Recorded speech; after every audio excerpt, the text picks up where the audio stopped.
ഹരേ കൃഷ്ണ. ഞാൻ ഇന്ന് ഗുരുവായൂർക്ക് പോകാമെന്നാണല്ലോ. ഞാൻ പോയി.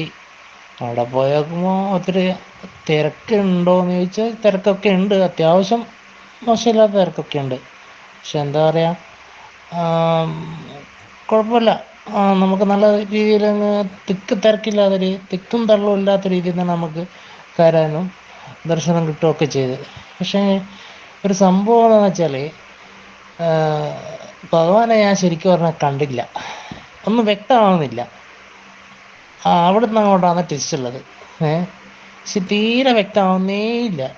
എന്തിനാ ആ വിളക്കിൻ്റെ ദീപത്തിൻ്റെ കളറല്ലാതെ ആ ഒരു വിഗ്രഹത്തിൻ്റെ ഒരു എന്തൊക്കെയോ ചുവപ്പ് നിറമൊക്കെ കാണാനല്ലാണ്ട് വ്യക്തമാകുന്നേയില്ല. എനിക്ക് ഒട്ടും വ്യക്തമാകുന്നില്ല.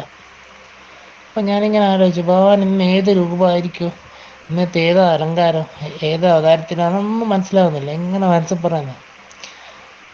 അപ്പോഴേ എൻ്റെ പുറകിലുള്ള ആരോ ഒരാൾ, എൻ്റെ ഇടതു ഭാഗത്തുള്ളൊരു ആൾ വന്നിട്ട് പറയാം, ഓ ഇന്ന് വെണ്ണക്കൈയിലാണല്ലോ അല്ലേ, വെണ്ണയും പിടിച്ച കയ്യിലാണല്ലോ ഇന്നത്തെ അവതാരം, ഇന്നത്തെ അലങ്കാരം. അപ്പോൾ അവരൊക്കെ കാണുന്നുണ്ട്, ഞാൻ കാണുന്നില്ല.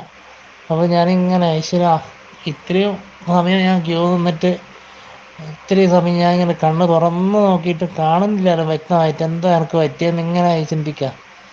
സെക്കൻഡ് ഒരു 2 മിനിറ്റ് എന്ന് പറയാനില്ല, അത്ര കണ്ണ് ചിമ്മി തുറക്കുന്ന സമയം കൊണ്ട് പറയാം ശിവേലിക്ക് പുറത്തേക്ക് എഴുന്നള്ളിക്കുക ഭഗവാനാണ്. അതാ എല്ലാം കൂടി 5 മിനിറ്റ് കൊണ്ട് മൂപ്പര് നേരെ നല്ലോണം കണ്ടോ എന്ന് പറഞ്ഞിട്ട് പുറത്ത് ആനപ്പുറത്ത് തന്നെ തറമ്പ് എഴുന്നള്ളിച്ച് പുറത്ത് വന്നിട്ടുണ്ട് എന്നെ കാണാനായിട്ട് എന്ന് പറഞ്ഞിട്ട്. അതൊരു വല്ലാത്തൊരു അനുഭവമായിപ്പോയി.